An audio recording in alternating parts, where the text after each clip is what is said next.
Hey, Eric, welcome to the show. As a way of getting started, give us a little background on yourself. Thank you, Brian. Very happy to be here. I'm Eric Jan van Putten from the Netherlands.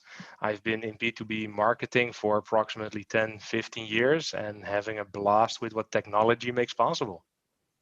And how'd you get interested in marketing? Whew, that's a good question. If I might be really honest, and I know it's going to sound cheesy, Yeah, it's actually my mother. your mom. My mother was in marketing, and that's the mean part maybe, but she is more of the less digital marketing type. So yeah, with my love of technology, moved into digital marketing, and here we are. Yeah. And what do you like about it? So many things. So one of the things I really love, because I also have an IT background, Yeah. IT education, that makes me really, I can understand technology quite easily. And in combination with B2B marketing and digital marketing these days, it's a fantastic combination. So applying technology combined with the right processes and technology and data strategy makes such cool things possible these days. Yeah. So your mom wasn't a digital marketer. She wasn't. She was, by now, I would say old school, but brochures, events, employee engagements, all that kind of stuff. But yeah, even when I was a little bit younger, I was able to help with email marketing and the digital marketing, HTML and such things at that time. So Yeah. been a while. Yeah. Cool. And Yeah. where are you at now? So I'm the VP of marketing at Dynamic Web. It's an international company ranging all over the world, really. 4,000 great customers, 300 partners, 200 colleagues I can work with. Truly a pleasure, and we are a cloud-based digital experience platform where we enable our customers to deliver better digital customer experiences and to scale e-commerce success through our solutions, being content management, e-commerce, digital marketing, and product information management. And has the company already gone to market?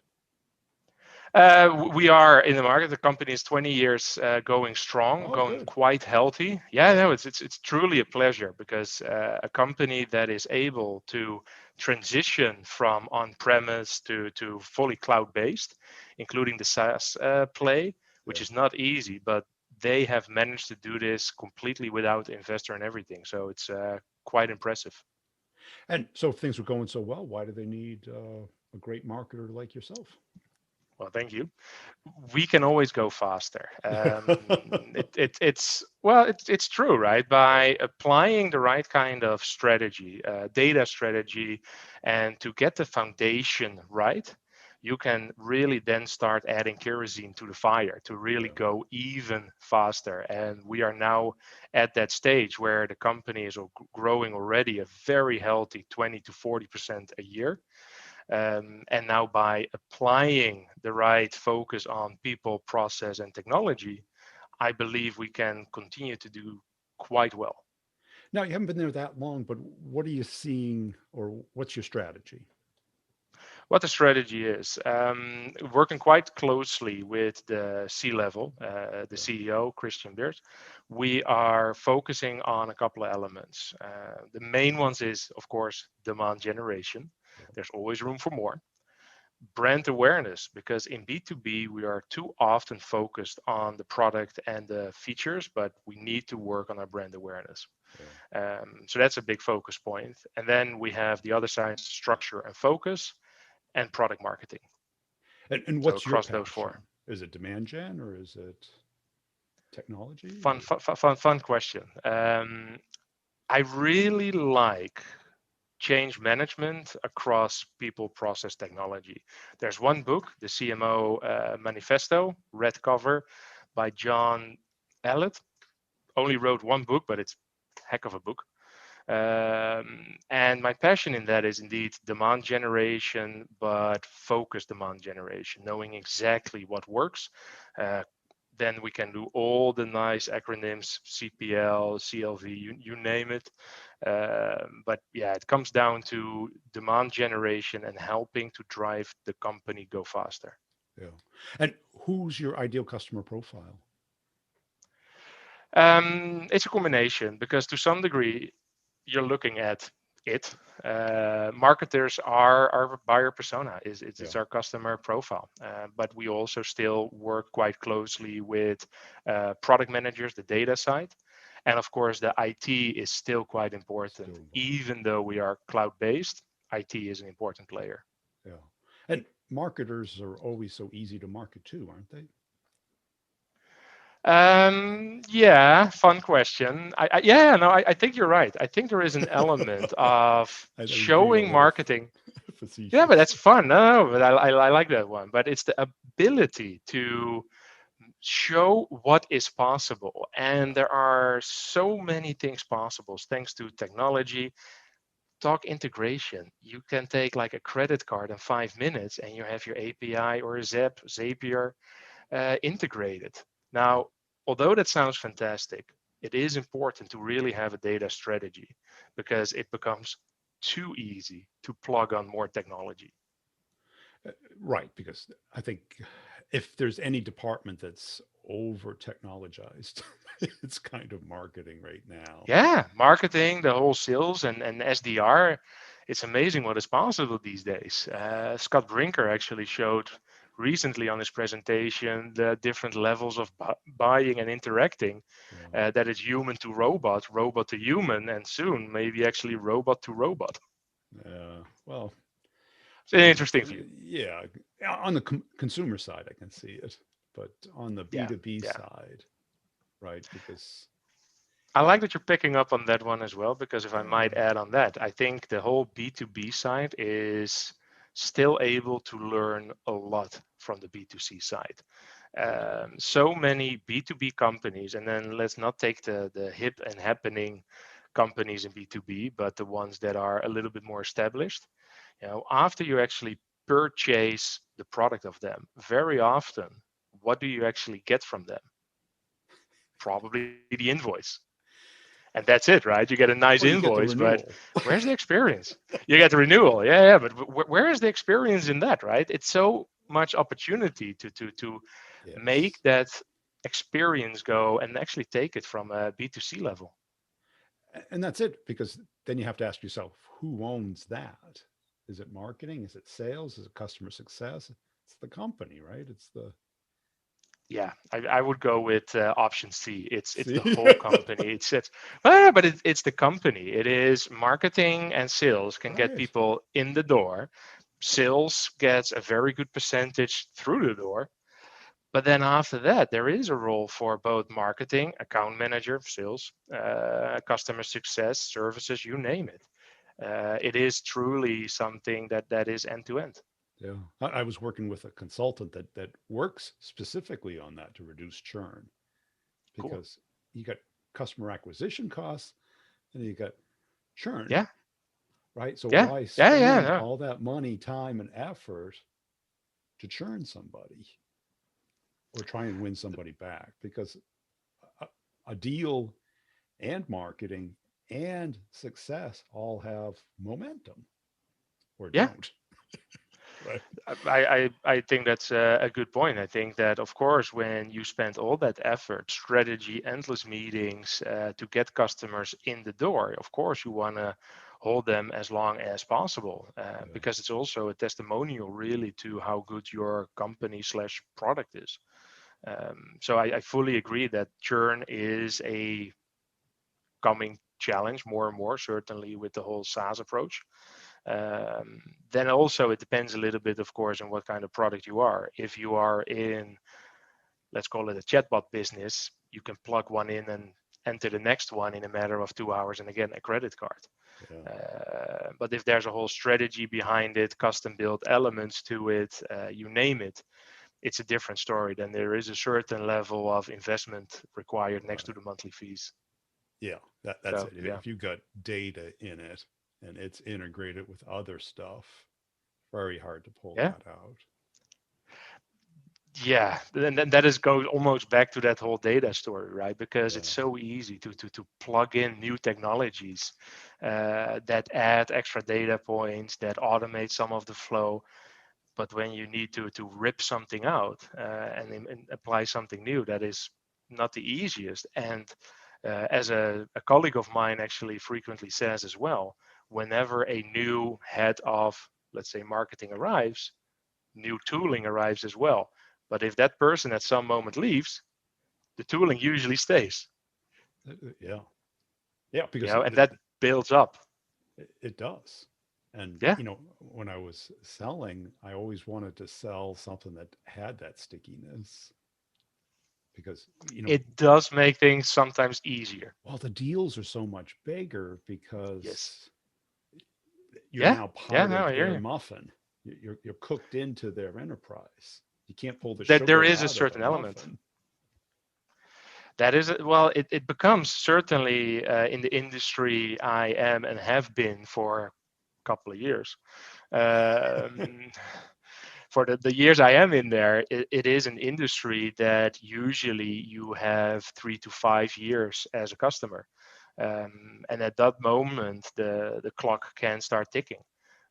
We actually recently, or actually we do check it regularly, but the recent numbers that we now have is actually we're quite lucky that our average lifetime spent of customers with us is actually 30-40% above industry standard. So that's, again, quite a good position to be in.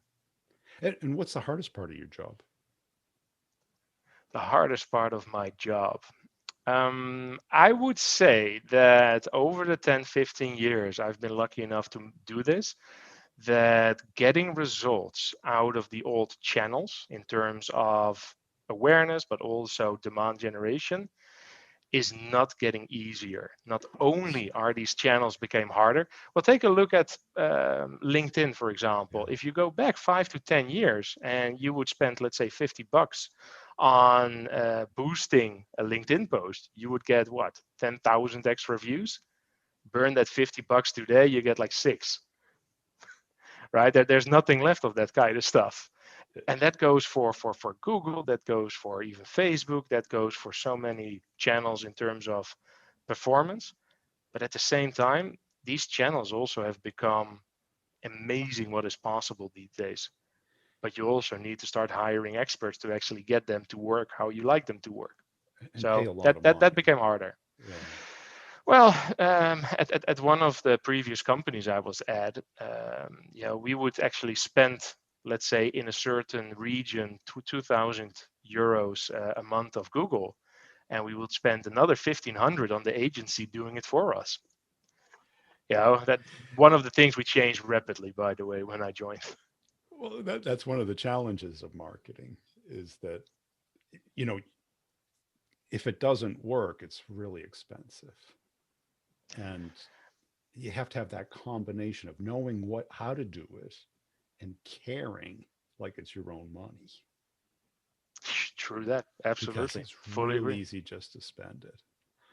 And then, It is easy. yeah, when you're Sorry. paying 30, 50, 100% over the cost for somebody to do it. Yeah. Well, and that gets you maybe also as a more technical, let's say technical savvy marketer. It's also sometimes, is it worth the extra cost, or do we rather take the extra cost and burn it on the channel, knowing that it will be X% less good? And that is also some things, because in marketing, we do love how things look, right? A good UI, fantastic, fantastic looking landing page, love it. The time you need to spend in getting sometimes these extra modules built, is that really, if that actually goes your conversion rate on that landing page from 5 to 6%, which is a 20% boost, but is it really worth the thousands of euros or bucks that you have to spend in getting that extra field up, that extra banner a little bit higher, you name it? Yeah, or having And that that's a tough prettier question. design. Yeah, Yeah, but I mean, today, I don't think it should be that tough of a question there is because, plenty of data available. That there is, take some heat mapping, take a good look, see how it really performs, add an A/B test, add some data to make things easier on conversion. yeah, You're absolutely right. It is not that hard. Plus, technology has become easier to plug in a different design or to get something going. Yeah. Yeah, because I work with a lot of marketers, and it's like, my pace is kind of a sales pace, Hmm. kind of amateur, but yet prolific. So if they say, "Oh, let's write a video," and it's like I'll send them 3 samples in 2 hours. I'll just go out for a walk and do it, and that they'll take it, and it'll take 3 weeks just to get me feedback. You know, I Yeah. go, Yeah. Yeah. I hear you. I spoke to a certain journalist of a big platform recently about personalization. And as personalization is often seen as so hard and not really driving performance, which I disagree with. I think personalization, technology wise, really isn't hard. It's incredibly easy these days and very reachable with even almost the littlest of budgets. I've implemented technology that could actually do personalization based on behavior or IP based, which I'm also a fan of. yeah, The technical implementation took 90 minutes. The discussion on what the title, image, etc., needed to be took 3 months. yeah, and I think that needs to change because when you run your own business, time doesn't slow or stop. It's No, constant. no, no, no, So absolutely.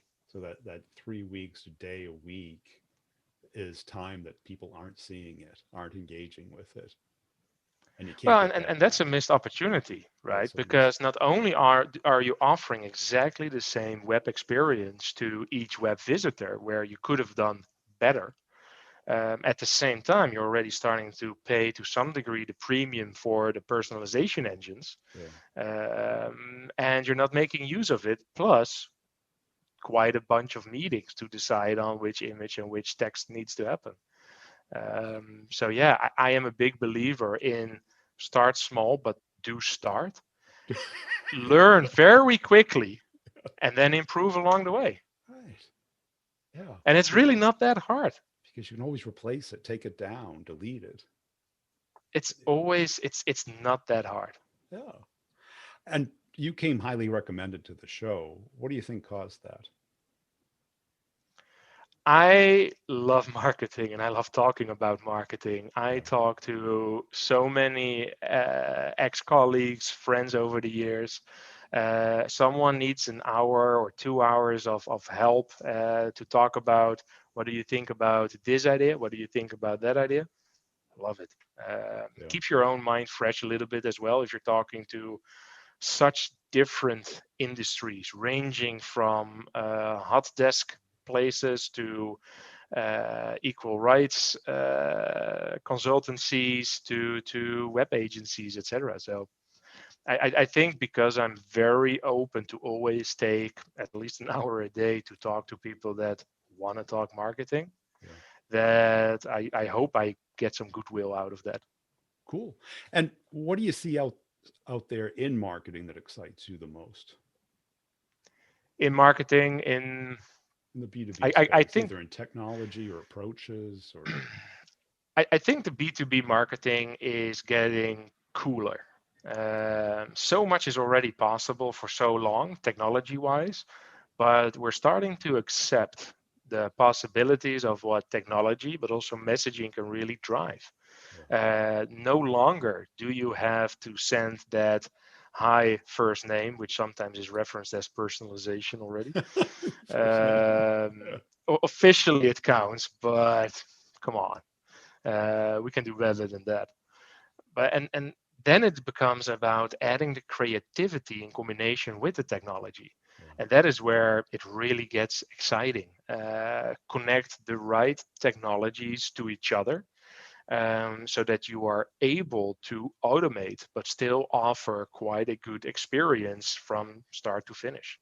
And there are plenty of tools, solutions out there that can help with that, from personalization on their website to triggered e-commerce messages to personalized images even these days, right? Yep. and you can all daisy chain that almost to each other, that it becomes an automated engine. And that is quite exciting.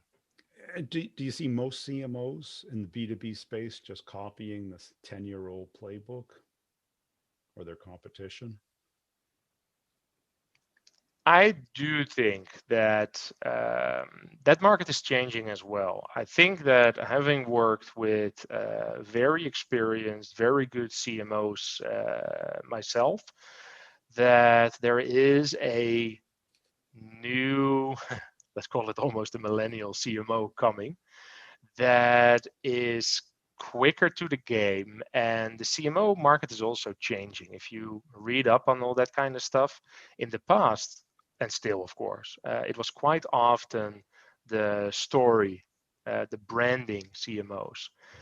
And that is changing over the last couple of years and continue to change, is it becomes more data driven. So it's actually the marketing operations guys that get to level up, Yeah. because technology and data and structure is becoming so important. It's these guys that are now able to come to the CMO level, as long as there are still CMOs, because even the title is under pressure.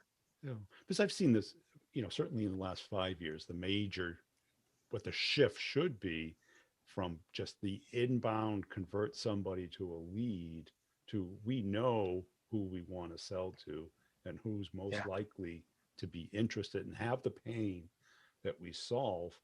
How do we become visible to them and have them aware of the problem that we solve and interest and curiosity to try and do something about it? Yeah. No, um, I feel that there's the reference to account based, but then done in true account Well, based approach. more outbound marketing that isn't Yeah. just pay per click. No. That No. It yeah, is about better.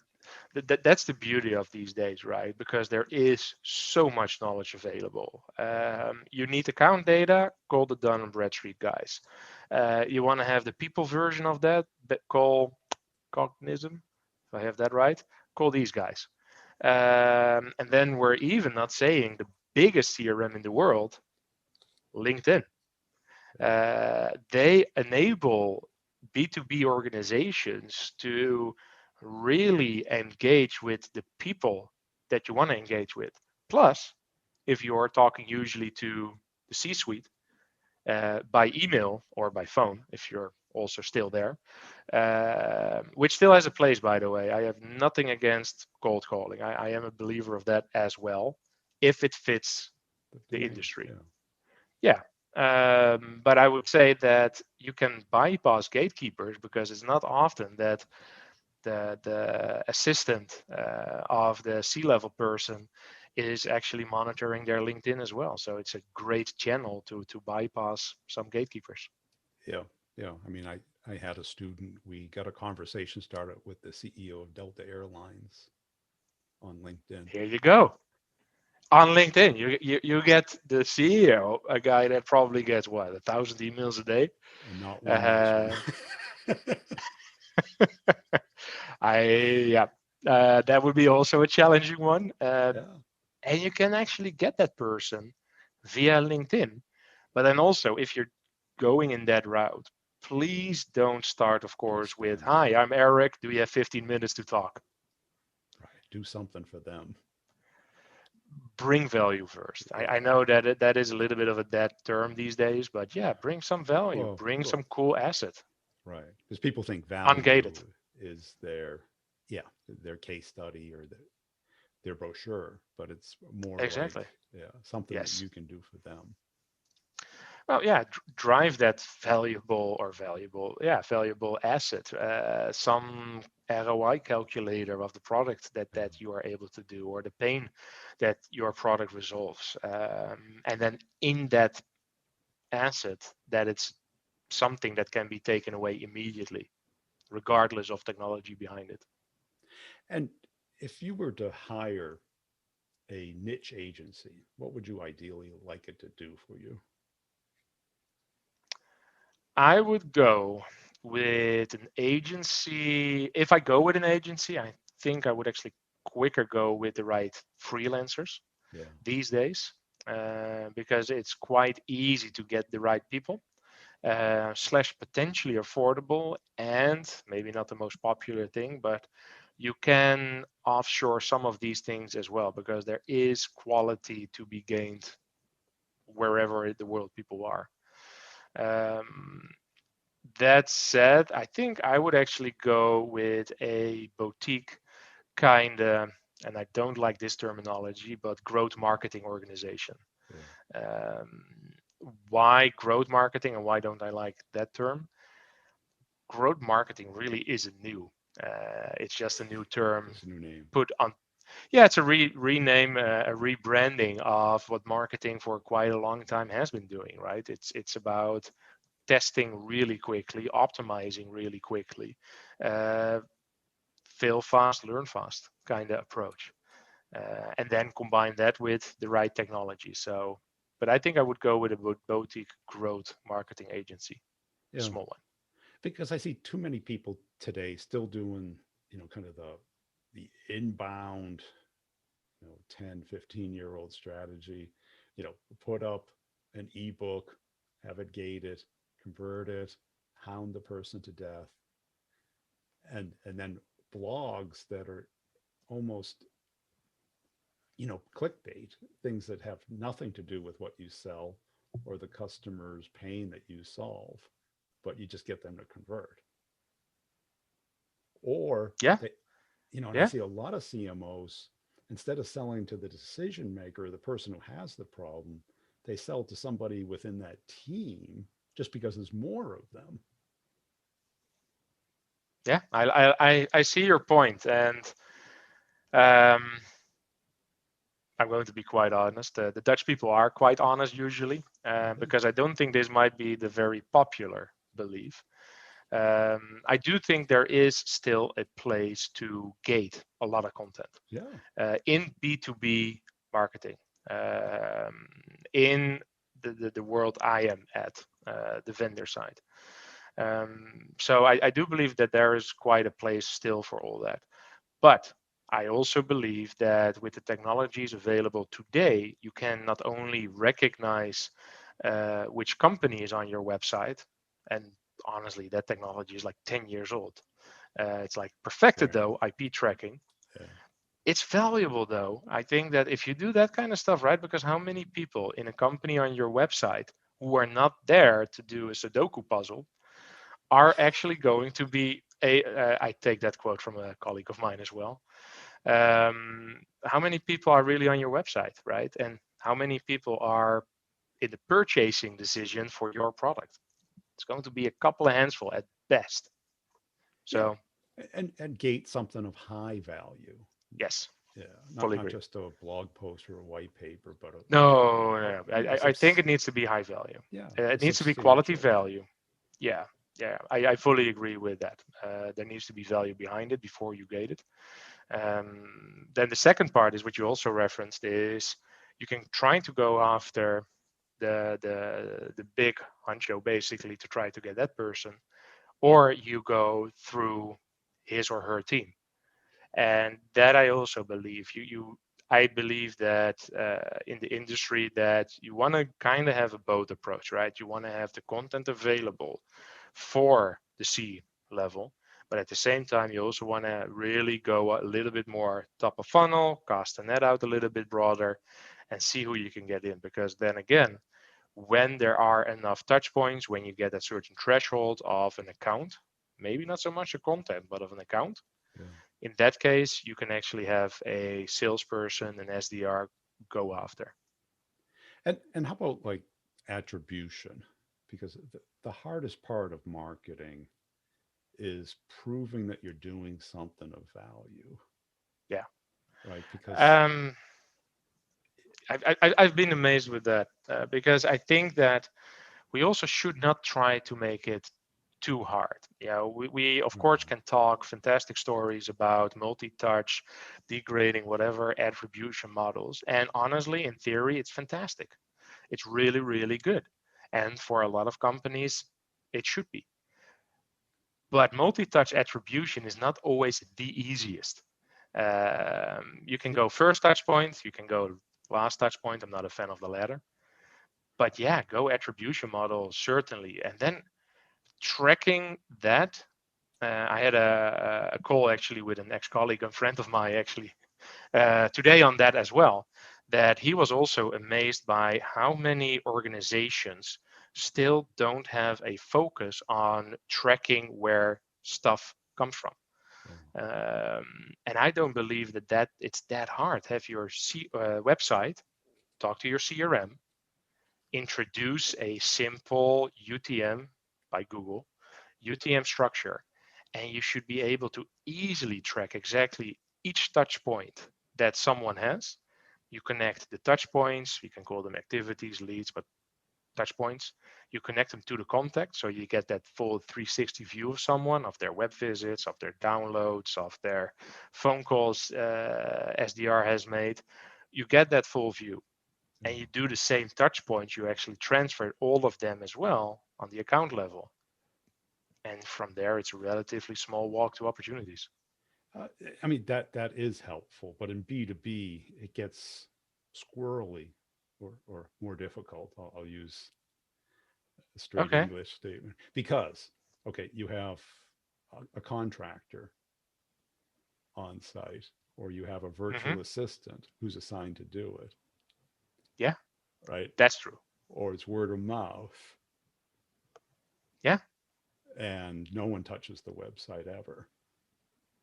Or see, Fun points. True. You won't capture 100%. right? And I think that's okay. It, it's the truth, whether we like it or not. True. Yeah, fully agree. In marketing, of course, almost everything really becomes trackable, and then some things that are not trackable to value. Some people / marketing also decided that there is value to be measured there as well. But then we really are making up our own metrics. Well, I bought a certain social media solution recently, or rented. And then you get like the social media earned value. I don't know. I'm a little bit there. Yeah, these are the vanity metrics that sometimes makes exactly what you're sharing give marketing not the best name. Right. We need to talk the real numbers. We need to talk the business Yeah. numbers. And even then they may not remember, it's like, what made you buy your car that you have? Was can you trace it back to an ad or No, meeting your no. friend? I'm Dutch, so I'm very cheap. So I bought a very small car. Yeah. But those things are just challenges because there's challenges in tracing it, and then there's challenges explaining it up the org. Yeah. Oh yeah. Right. Yeah. Because Yep. like Fully like like agree. if you did this podcast and it generated revenue for you, right? How do you justify that to your executives? They're like, well, where's the cookie or where's the pixel? True. No, Yeah. no. And that is it, right? Because one of the pillars that I'm also focusing on is that brand awareness. Yeah. Going into the right podcasts, the right video interviews myself, but also pushing my colleagues, the VP of sales, our C-level, our full C-suite actually, to do these kind of talks. It is going to resonate because it's sometimes the simplest example. Quite often, many companies that have started with marketing, let's say they start with blogging. And what do they do with these blogs? They usually put it on their own website, and then on LinkedIn, it's basically like, hey, I wrote a blog, please check it out. Not a bad start per se, but how about we take that piece of content and we figure out where we can actually shoot it into the world, Yeah. get our brand awareness, try to get some SEO juice out of it. But that's already a really nice to have, right? Just make sure you get your name out there. Yeah, because I tell, all right, ask CMOs, how many executives does your SDR team have a half-hour conversation with per year? That would be a half an hour. That would be a low number, I suspect. It's usually less than 2,000. Yeah. Okay. And Well, you get 10 of them, you're paying them a lot of money, right? If you could do that in 30 minutes for free. yeah. Yeah. No, true. But um, I think it's a fair point, but let's say an SDR talks slightly different topics than what you might be pushing on a podcast. Right. But that first conversation really isn't to convince them to the product, it's to get to know you.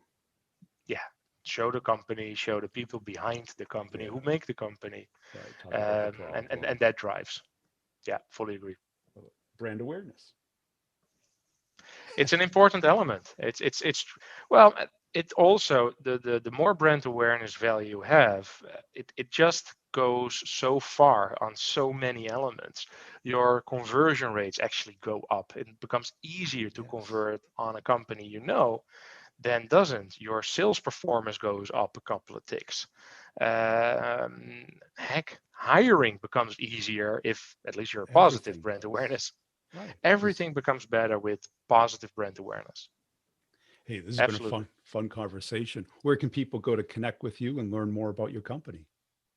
Well, with me, certainly find me on LinkedIn, not that hard. And the company would be dynamicweb.com. So please check it out. Where we're absolutely going to have some fun there.